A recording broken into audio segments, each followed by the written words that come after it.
की लास्ट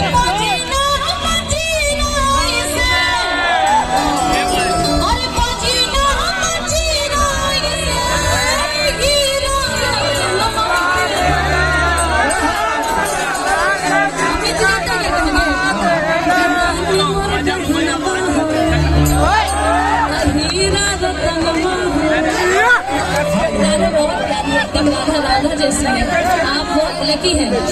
तो बढ़िया बढ़िया गीत हमने के सुनाई के बाद से बियाह में आवे के मौका ना मिलल। सुनाएंगे कि राजा जी का हलवा दे दो, रानी जी का हलवा दे दो, काहे कि बाजी ना जीरो इसे क्या था तू का गा सकते हो ऊपर तक कि बाजी ना जीरो इसे अरे हीरा रंग लगा दे दो, आगे